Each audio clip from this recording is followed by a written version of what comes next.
Welcome to season 4 of Witty and Wise Conversations. I'm your chief owl, Katie Leeds, the founder of Owl Professional Coaching and Podcast. And today I have another Katie, Dose Katie's. Katie Redford is joining us all the way from Costa Rica. And we're combining my favorite things, human design and gene keys, and my dad's favorite thing, psychedelics. And shaking it up a little bit by not having our normal intro. But I do want to remind people that are new here of what our rules are. So rule number 1 for our conversation today, nobody gets to be right. Rule number 2, nobody gets to be wrong. Rule number 3, everybody gets to be vulnerable. And rule number 4, my favorite, everything is included in a world that edits and filters. We do none of those things here. This conversation is exactly what it needs to be in this moment in time. A dog barks, an alarm goes off, and we roll right with it. I knew he was going to bark. Thanks, Jameson. And so without further ado, Katie, welcome. We don't have a bio for you today, but you speak for yourself. We're going to tell your story. Where do we start your story? Canadian born? Where do we begin? Where do we begin my story?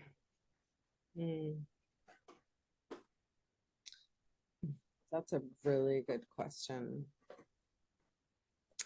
Well, I'll sort of encapsulate my early part of life.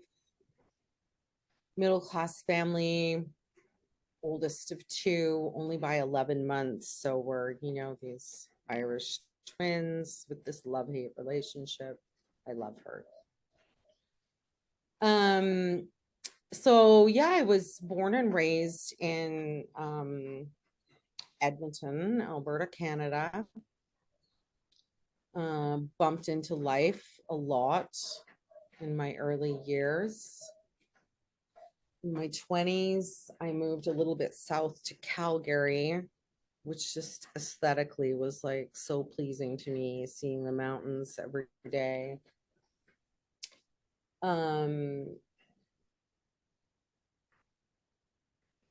Had a lot of family connection in my younger years.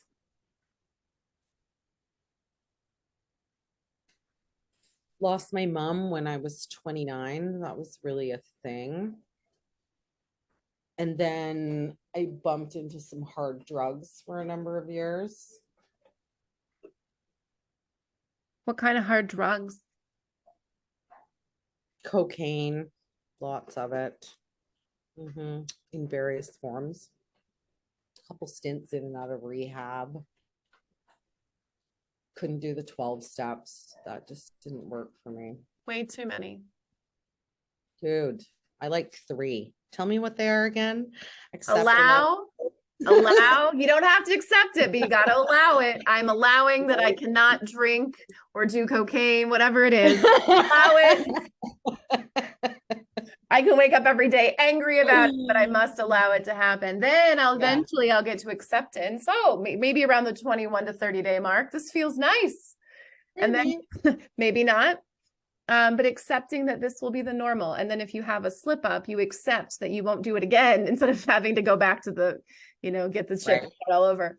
Because grief is not linear. And essentially when you're getting rid of an addiction, you are grieving the process. Yeah. And so when you slip back, it's fine. You've already accepted that you're not doing it again. And eventually you embrace. And when you embrace, but acceptance is the closing of the cycle. We don't need 85 other people's steps to get involved there. But I digress. It's a great treadmill and it's a great program, right? Once you get them in, the customers never leave. Well, it depends. Well, if they stay sober, they never leave. And if they don't stay sober, they maybe keep coming back and spending more money. But anyways, I suppose that there's that process. So yeah, then, 30 to 40, I had 2 children, one at 30, one at 40. I'm telling you, you have a lot less energy if you wait till 40 for that second one. All right. Well, I don't even have one and I'm trying at 40. So marking that off the list of things to experiment with. What I love about your 6-line story process here is like something big happened at 30. You have the kid and right before something big happened at 30, your mom passes away. I imagine that was very heavy. That is the story of my mother as well. She found out she was pregnant with me at her mom's funeral, probably not exactly at it, but the way she dramatically told the story.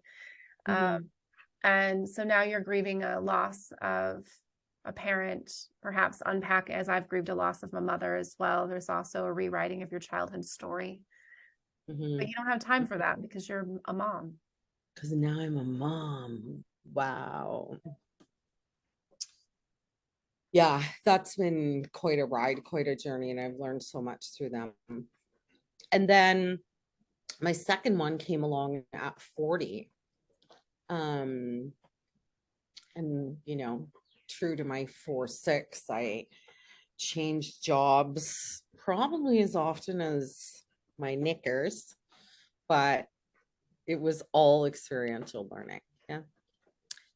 And then 40 to 50 was really more of sort of a settling in, and I got into a long-term relationship,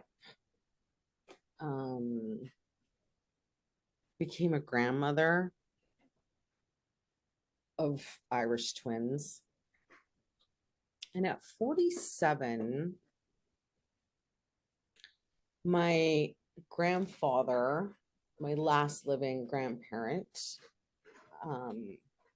said, "Hey, I want to go someplace I've never been." And he had traveled the world extensively. He worked offshore rigs. They lived abroad for many, many of my growing up years. He said, "I want to go someplace I've never been." And I was thinking I'd like to go to Costa Rica. So it was December 6th. I remember it clearly. I was living in central British Columbia, this beautiful home overlooking the lake, and it was snowing and it was cold. And my partner had left to go and help a friend. And they were going to be gone all day. So I thought, oh, I'm going to take this opportunity to research and see what I can find for this trip we're going to go on as a family of 17 to Costa Rica in March. It's like 4 months away. So I Google Costa Rica tourism to see what comes up. We're spanning ages of Mitchell would have been almost 7, or he had just turned 7 at the time. So from 7 to 90. What are we going to do on this trip? We already know where we're going to stay. So I Google Costa Rica tourism, and this really beautiful logo shows up, and I was like, oh, wow, that looks like maybe that's like a fun place for the whole family to go. Maybe it's like an adventure park. I really didn't know. And I clicked on it, and it wasn't. It was absolutely not an adventure park for the entire family. It was an adventure park for journeying into the depths of your soul. It was a plant medicine retreat center. I went down a rabbit hole, and 6 hours later, or something like that, my partner comes home, and I said, I found something today, and I really want you to watch it with me. He had been struggling with addiction through a lot of his life, and so had I. And I understood at the time that the addiction was related to childhood trauma, thanks to Dr. Gabor Mate. And so anyways, we had some dinner. My kids went to bed, and we sat down to watch this documentary.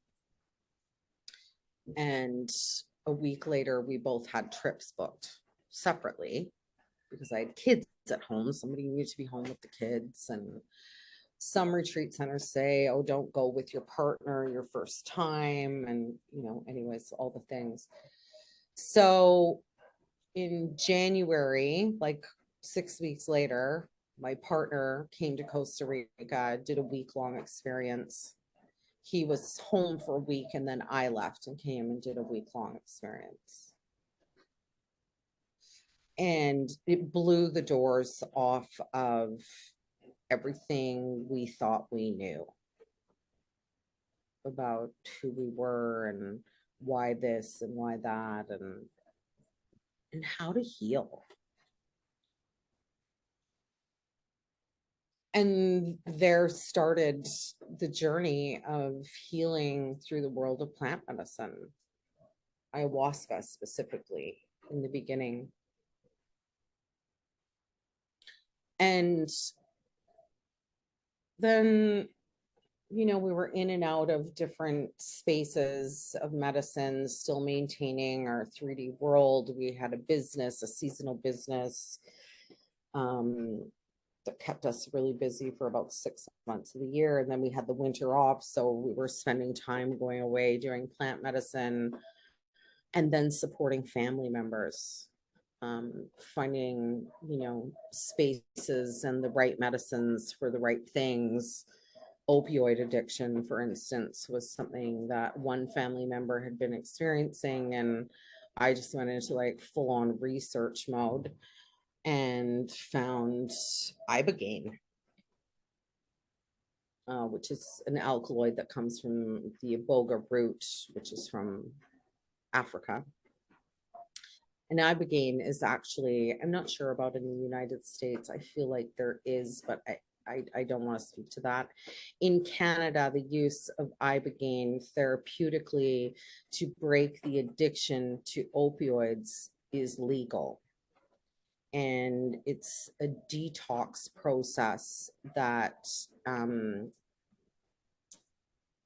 allows one in opioid addiction to not suffer the same withdrawal symptoms, and also doesn't put them on another pharmaceutical like Suboxone or something like that, which is just another opioid.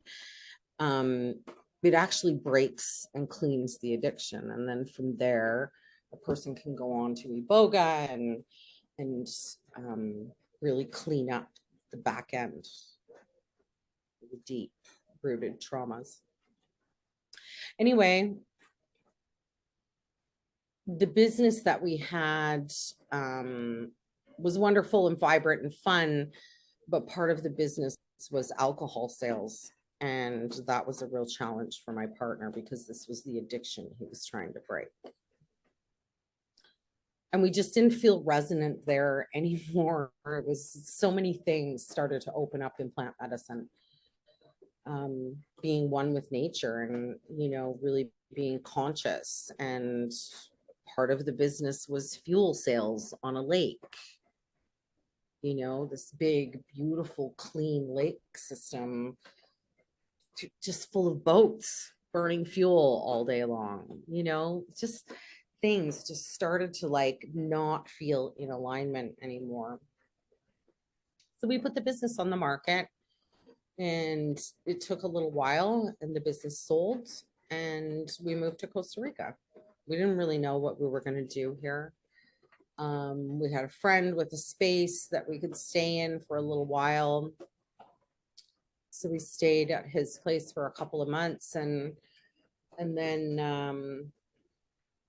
I'm going to digress a little bit because I had, gotten involved in some Facebook groups, and one of those groups was led by a woman whose name is Angel. And she was telling her story in the plant medicine world, which is really something to behold because she was in a wheelchair with multiple sclerosis and couldn't walk. And she came to plant medicine and it fucking changed her life. Like, she's no longer in a wheelchair. She's a thriving businesswoman in a community. Anyways, Angel was here in the town that I'm in now, and I reached out to her and I said, oh, we're gonna take a drive and I'd love to come meet you in person. She's from Vancouver. We had never met in person, just in this Facebook group over a few years. Came and met her for lunch, and there was just this instant connection. We left, went back to where we were staying, and a week later I sent her a message and I said, we want to move to that town. Can you help me? Help me find some rentals. Amazing. She was so excited. 3 weeks later, we moved here to where we are now. We're in Samara, which is on the Nicoya Peninsula on the Pacific coast of Costa Rica, in one of the world's 5 blue zones. And for anybody who doesn't know what a blue zone is, it's where people are happier and they live longer and they feel better. And how can you not? You're in the jungle, but there are specifically 5 zones in the world that are blue zones. So we came here and just started diving into plant medicine. It was only a few months later, a friend had come over to have some integration conversation with my partner and I. And the craziest part for me, anyways, you just can't make this shit up. She had come over, we had left all of our personal things in the house and we went to sit outside because it's Costa Rica. You can sit outside whenever you want, it's warm. And we were having this conversation, talking about medicine and experiences and all that kind of thing. And she said, I just recently heard about this thing called human design. And she said, I'm a sacral generator. And she said, the way that you talk to me, I really feel like this would be a space that, it's something that might really interest you. So I was like, oh, that sounds really cool. And so anyway, whatever, we finish our conversation, go in the house, she gathers her things, she leaves. I open up Facebook on my phone, and the first fucking advertisement that pops up is human design. Now listen, I know all the AI listening to us bullshit. Our phones were in the house. I just was like, this is meant to be. So, the lady I worked with, her name is Beth Davis, Baeth Davis. Amazing human design coach. She's not for everybody. Is that the heretic in her? Yeah. Yep. You either love us or hate us. Yeah. Right. But I fucking love her, and I learned so much from her. So I spent a year in a deep dive intensive studying human design with her, and got a little bit of some gene keys in there as well. And that opened me to a whole new world of knowing me. All of the trauma and all the bullshit aside that I was in the plant medicine cleaning up, all those event things. Human design was this space of deconditioning, embracing who I really am, just embracing me. And sometimes that came with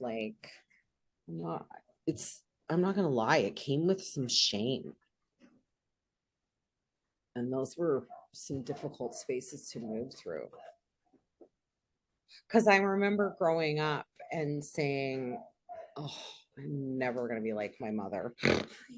I think we all say that. Oh, I'm not going to be like my mother. I'm not going to raise my children the way that my mother raised me. But those things are there. There are certain things that maybe aren't, but there are definitely things there. And anyway, I digress there. Human design just allowed me to really sink into who I am. My definition, sorry.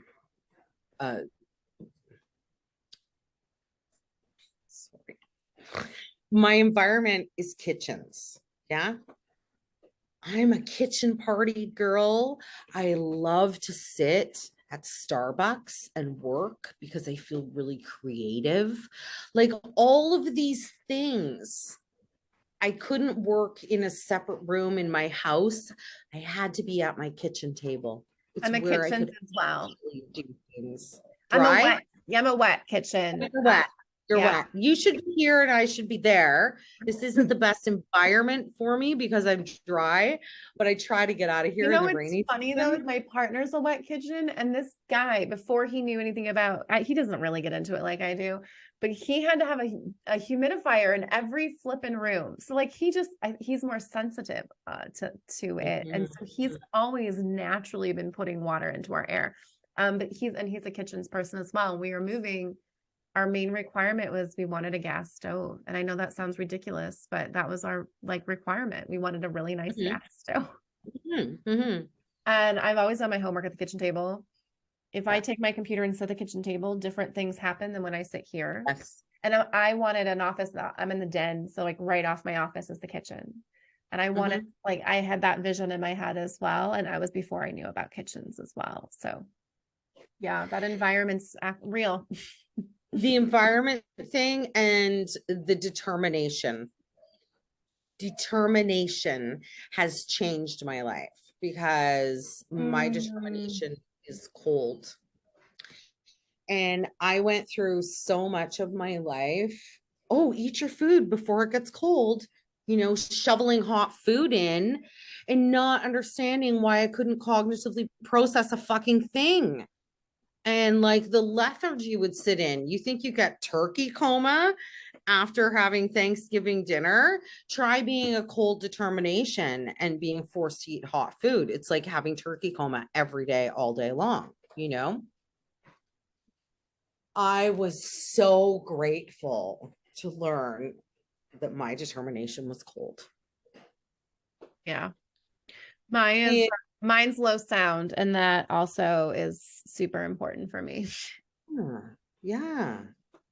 And I remember my partner loved to make soup. Always loved to make soups and stews and all this kind of thing. And sometimes I would just like push it away. But and he took it personally and thought that it's because I didn't like his food. Oh, you don't like soup. You don't like my soup. No, it's not that. I just can't fucking eat it and have a conversation afterwards or get anything done. And it was like my whole life. I loved these foods. My grandparents used to make amazing seafood and clam chowders.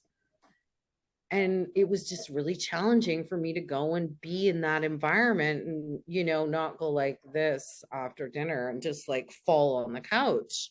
Why is Katie sleeping all the time after dinner? Because my Yeah. determination is cold and I should be eating cooler foods. And always this big bottle of water is with me. And when I leave my house, it's full of ice.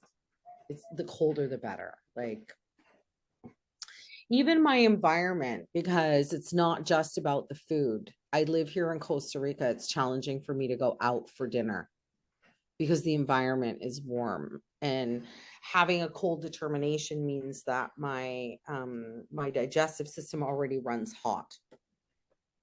And conversely, for someone whose determination is hot, their digestive system runs cold. Yeah. So this is where the imbalance comes from. And so we shock our systems by eating these foods that are the wrong temperature for us. It's pretty simple, but it's changed my life. Mm. I let my food cool now. I'm okay with that. Don't get me wrong. There's times where I just like will shovel in a burger fresh off the grill because it ruins me for a little while, but I still do it. I know what I'm doing now, though. Mm.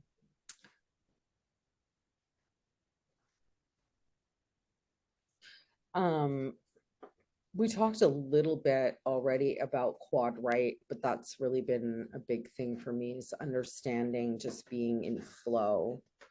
And for anybody who doesn't know what that means, it's if you know human design a little bit, this is your variables. It's those arrows around your head, and mine happen to all point right, which arguably, and I've heard in some other platforms, could be another type all on its own. reflector, projector, generator, subtype manifesting generator. What did I miss? Manifestors. I have heard in some other circles that quad right could be another type all on its own, just because of how. It's interesting to hear you say that, because I went and did a deep dive. I'm a PRL, DRL. Mm-hmm. And all of the group I found is like, we're the most rare out of all of them. Well, you have those two top arrows, I they're do. pointing That, right yeah, at that's that. the way I understand And it. those are those mind ones we Yeah. were talking Yeah. about before. Yeah. Yep. Yeah. Yeah. I Yeah. just have, it's interesting, the conditioning, and like, so I have the 57. And so I have that intuition, like I have that own access to my own body awareness. I've Mm-hmm. also got the 952, which overrides my whole system, that either is on or off. And I'm like, I focus on what matters. And I also take procrastination as like my time to figure things out. Mm-hmm. And I've set myself up to be able to honor it for the most part. I have times in my life where I was not able to honor it, and those have been my not self. But I've always, I think it's that strong sense of self, because I also have that G center and that 1034, the 10 and the 1057, is I've always just really honored it. So my deconditioning came other places, but it's really interesting to hear you talk about how strongly that has affected you. Yeah. My anxiety and depression all came from the mind. So I understand that part. Because you're trying to make decisions there, but the awareness is just in the now. Like my 57 speaks in the now. So I just need to be okay with that. Mm-hmm. But that's not how corporate people will want you to fit into that mold. Right. It's not. It's definitely not. And, I mean, I'm 53 now. And when I look back over my professional life, my professional careers, and there were many of them, 4, 6, it's fine. The places and spaces where I thrived the best were like in these, intimate small startups where Yep. creativity was encouraged, and like I could just fucking jet off into a million directions and bring back all this juiciness. Working for the big internet telephone companies. Yeah. It And it's wasn't. funny because I never went that route. But education as a corporation in America, it just goes by a different name. So, which is why I left at 7 years. I did my tour of duty at 7 years, and I deconditioned myself right out. But I was a 3-year, like I at least honored my 5-1. So when I was hereticking, I was hereticking at new places. Yeah. But it's what made being a teacher was like my little mini business. And I think having that rare ability to understand kind of a little bit of both for you guys allowed me to really create an environment. And so every classroom would look different. Every classroom would thrive differently as a result. Yeah. And then being business owner of all the small startups, I really thrive there. Yeah. Very much resonate. And just social for me, because I have so much tribal circuitry. Yeah. So like being in the bar business was incredible. I did network marketing and sold sex toys for a number of years too, which was amazing because that was a space for me to open and encourage communication and intimacy. 4-6, I feel like every 4-6 should have at least one of their streams of income be some type of multi-level, like marketing in that sense, because you're so good at it. Yeah. Yeah, that's interesting. And I don't have any tribal energy circuitry. I've got integration, I've got individual, I've got collective, but I don't have that tribal. And I've always like stayed so far away from all of that stuff. Anything tribal. It's really funny, like intuition wise. Like even as a kid and only child, I got lucky in some of the conditioning. My mom was a 5-1. She was just emotional. But I was lucky in some of the conditioning because it matched her, right? Parents can only raise themselves essentially. Right. So at least I had a 5-1 trying to raise a 5-1. And she's a generator. So it was, and dad's also a generator. But it's the tribal energy is where I usually get lost. I'm an individual. I want to disrupt the hell out of that. Yeah. I got you, sister. We need you too. Yeah, you do. How are we ever? And so like Yeah, we my do. farsightedness coming into corporate is, well, first I had to convince corporate folks that I was one of them so that I could get in.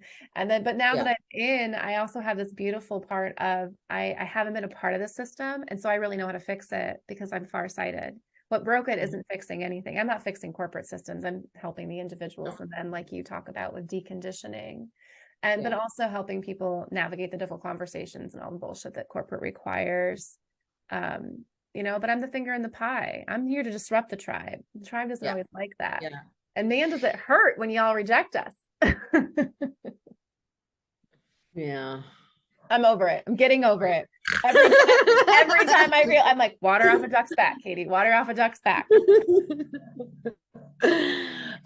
We had briefly like touched on BG5 Yeah. earlier, and I just want to say that in the corporate world, BG5 has a real place.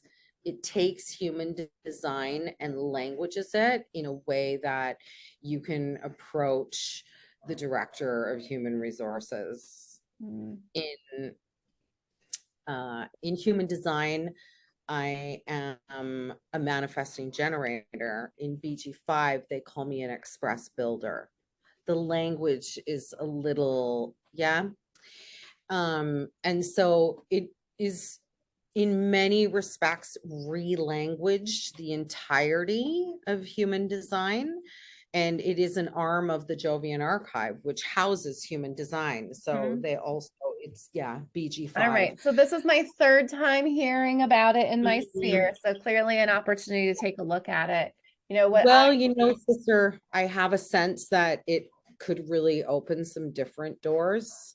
That's just my No, intuitive I love sense. that. Thank you for that because I've had an opportunity to informally build teams. I have a client and she happens to get to hire the people. She's already hired them. I had no part of that process, but at a happy hour, she got their birth times. And it was Amazing. really, really fun to walk her through. And this 6-2 projector, man, did she nail diversity. She had a manifester, she had a manifesting generator, and she had a generator. And she was the projector that was there to guide the whole process. And it was really cool to watch her 2 months in to say, okay, so you're right about my manifesting generator is not completing things. You know, with the way that I learned about about BG5 is from a friend who was here in Costa Rica, and he's been studying it quite extensively and is working with it in the corporate world. And basically how he explained it to me, which just like made my heart feel so good.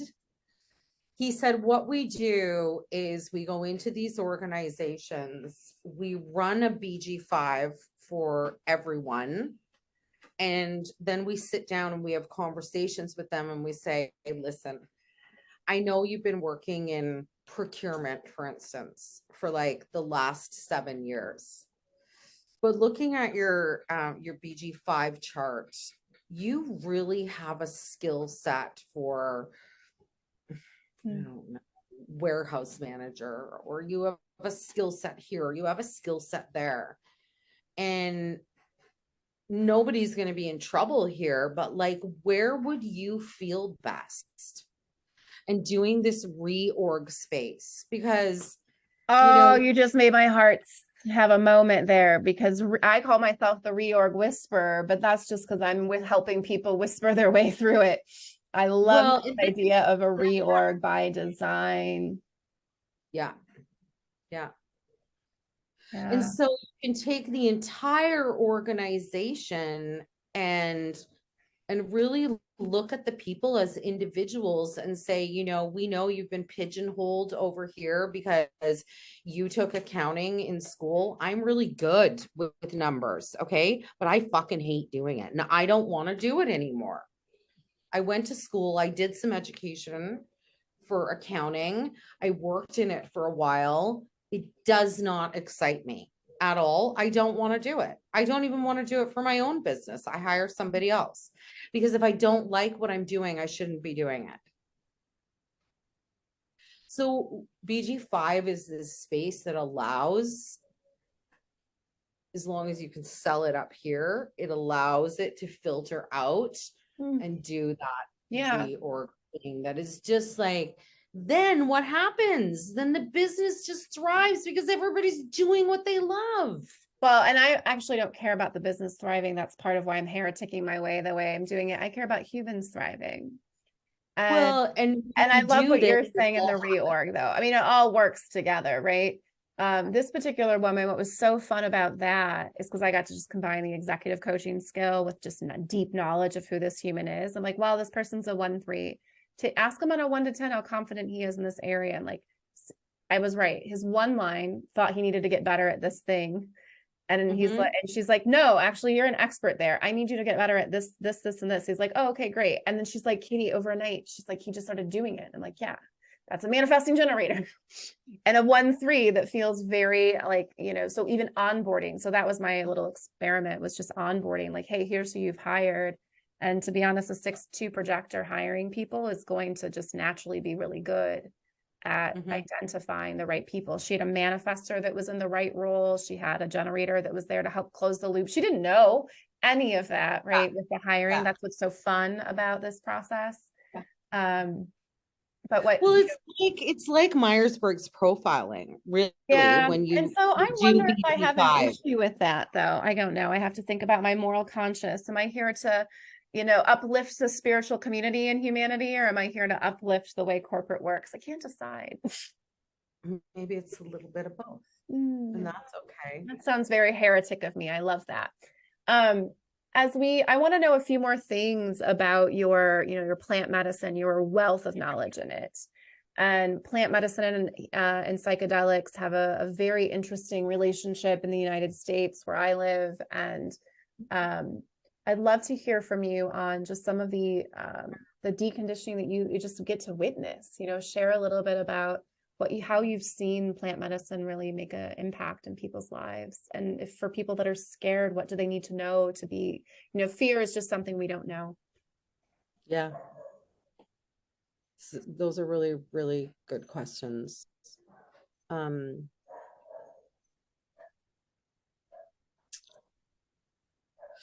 first thing I want to say is, if you're listening to this podcast, or if somewhere in your awareness you have heard something about plant medicine and it twigged you a little bit,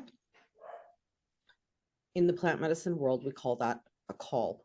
You're being called to the medicine. It's like a synchronicity. There are no coincidences in life. They're all coincidences.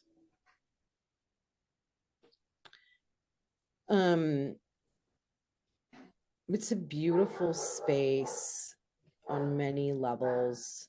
The first and foremost is the healing that's available in it. And not just in the medicine, but from those of us who sit in support of the medicine or do the intake calls to make sure that you're fit, if you will. There are some contraindicated medications in the pharmaceutical realm that will preclude people from experiencing plant medicine. There are some crazy, incredible benefits to this medicine, from physical to emotional, psycho-spiritual, all the way around healing. And on my soapbox, I'm just going to say that if the pharmaceutical industry was selling ayahuasca, they would have to stop selling antidepressants, because plant medicines cure depression. They take us to the root of the problem and help us clean it up. Antidepressants are masking the reason that you're depressed. You're not going to take an antidepressant and reconcile and forgive the sexual trauma that you experienced from age 2 to 52. plant medicines will allow you to go there. I'm not saying that plant medicine will cure Hashimoto's or that it will cure cancer or a whole host of other diseases. They're non-addictive and they're non-harmful. And what else have you got to lose but this disease in your body?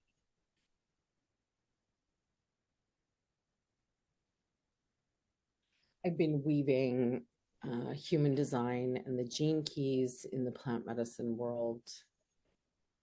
And that just takes this space to a whole nother level. Many people are doing shadow work with or without plant medicine. And when you combine the two, it's just like this really powerful space where one can become their most authentic self. I have had the pleasure in particular in the last year to be in support of some tribes from Brazil.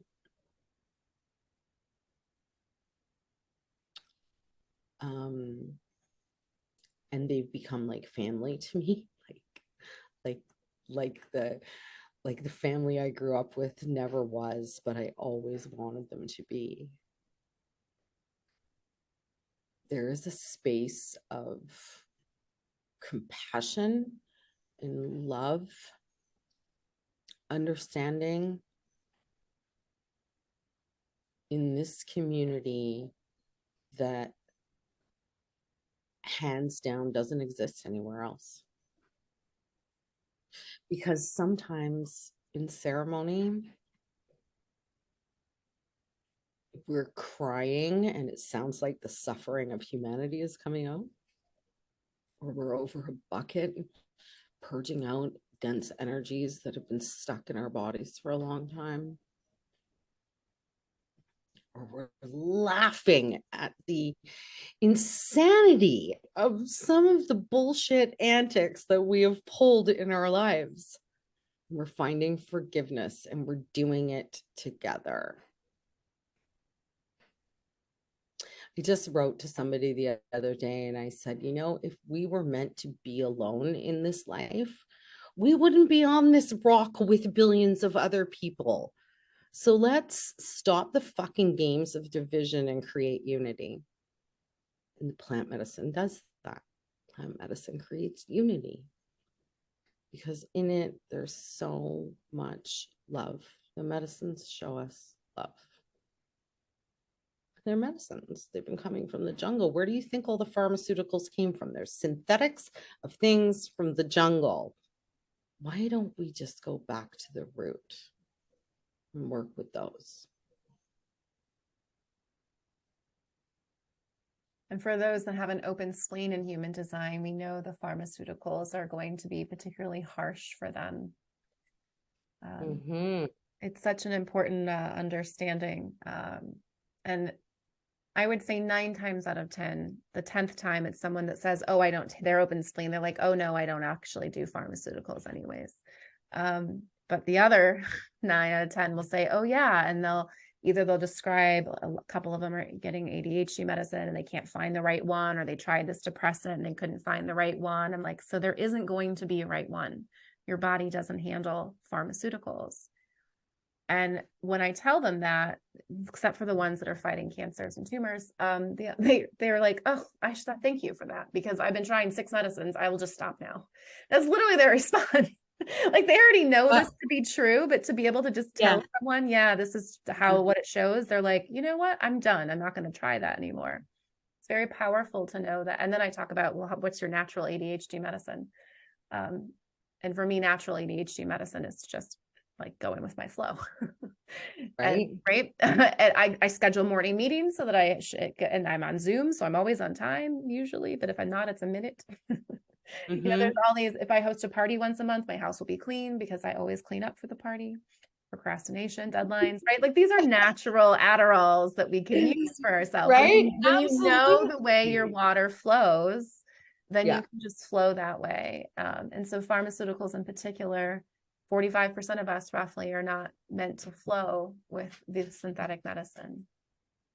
Well, and I just a friend of mine posted something the other day that I just want to, if I may. Mm-hmm. The representative democracy of the capitalist state proves this in one simple statistic. The use of prescribed anti-anxiety and antidepressant meds in the US 20 times per capita higher than any other country in the world. The legal drug use, overdose, and murder rates are ranking similarly. Is anyone asking why? Well, my favorite part of medicine that I like to remind people of is that there's actually only one thing that we can recreate in every medicinal study, and that is placebo effect. And Mhm, so if we don't know how powerful our minds are, mhm. based on that, and so all we need is one. And I said this actually to someone I coach who's in the medical field, and she's like, "Well, I'm in oncology. We don't have placebo studies on those." And I'm like, and isn't that something to make you wonder why? And I Yeah, understand there's life and death situations in oncology, and that's why we're not ever doing. sure. But that also means we're not really doing science, then, are we? Because if we don't have a group that is on a placebo, then we don't actually have science. And I'll get off my soapbox now, but the placebo effect is the only thing we can truly count on. And so for me, if I know that this placebo depression pill will work for 10 to 20% of the population, Mhm, why we even mhm. start with a medicinal drug doesn't always make sense for me.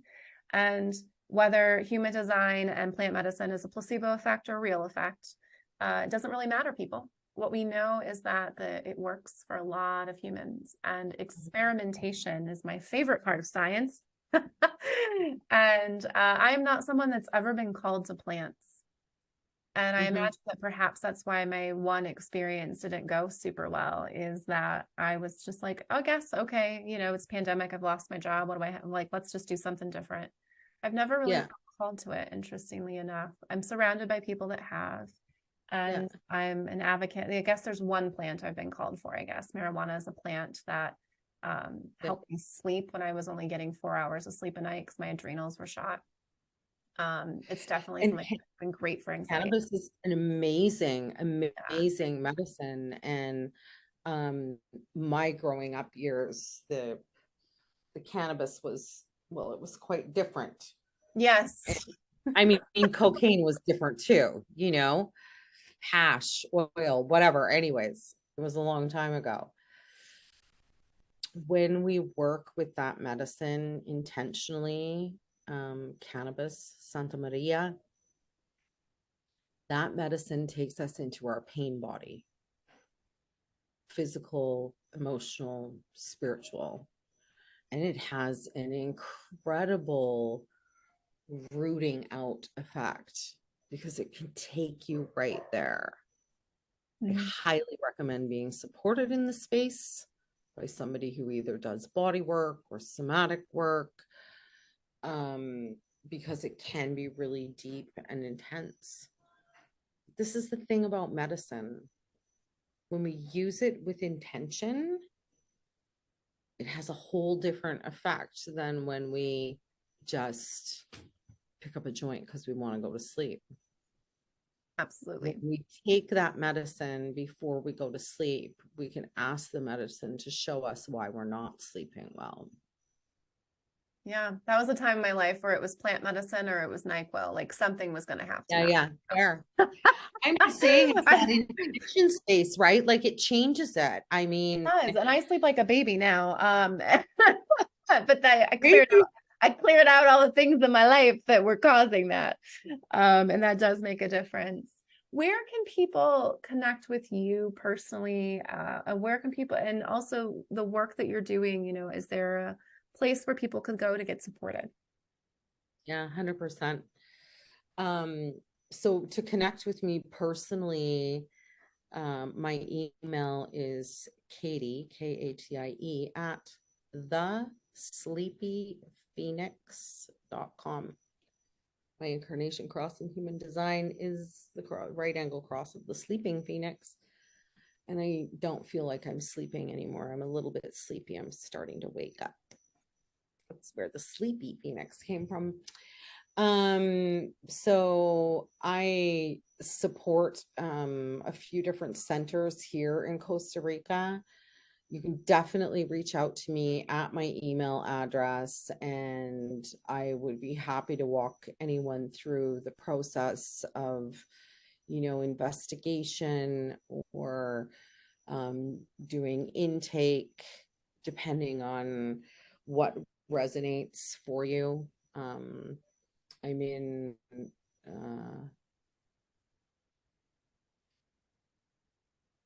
I'm just trying to find some words, and I'm in a figure eight loop here. I support two centers that do very different work. One is very individualized, deep dive work, and it is a higher end facility. We find people come to us here either are high profile or they just can't see themselves in a group ceremony setting. And the other space where I support the Brazilian tribe that I was talking about, my family does larger group work. It's very different dynamics, and it's very individual to a guest, to a potential client. So if you're interested in coming and working with Cambo, ayahuasca, Bufo, Santa Maria, Iboga, I can help you find a space, and I would be really happy to do so. Excellent. I have 3 questions I end every podcast with, so I look forward to seeing what your brain pulls out for us today. Question number 1, what's your superpower? Oh my God. I want to say 17. Like, what even is that? 17 is my life's work if we're doing a Gene Keys human design connection. Being the gift of farsightedness. Interesting. I can't box myself into a superpower because every situation demands something different from me. So,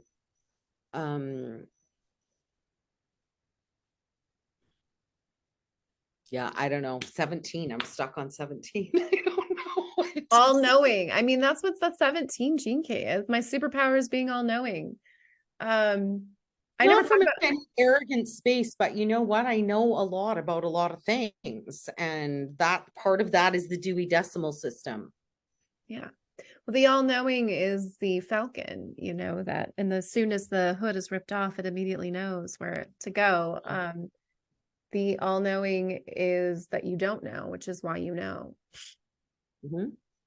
I love that. Question number 2. I love that superpower. It's a good one. I think it's the closest to my favorite that I've heard so far. My favorite is, well, what Ra tells us all of our superpower is, which is to be yourself. What's your purpose?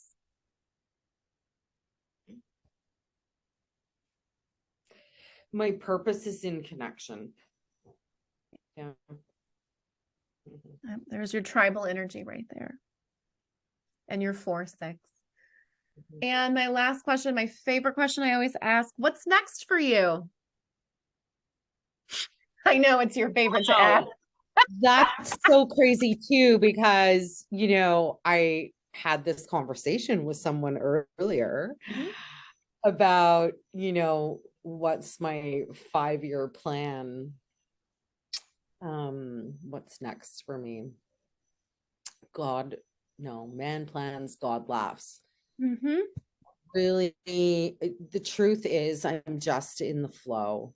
and I'm in the now, to box myself into something about what's next for me. Aside from just pulling back a little bit, because I really have stretched myself out this year, I've been really like pulled out. It's pulling back in. It's pulling back in. And as I mentioned, my younger son, who's 13, has just recently moved down here with me after 4 years with his dad. So it's a real recalibration of, yeah, our life as mother and son, through this next few years of super formative fun with him. That's really all I can, like to go sailing. Yeah. What's next for you? The next time someone asks you about 5 years from now, you say living. Right? Because that is literally my plan. I do plan to be alive 5 years from now.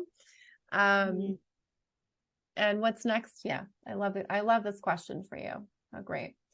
And I always leave my guests with the last word. So whatever you'd like to leave our listeners with, if they've made us this far, they get the final piece of wisdom from you today.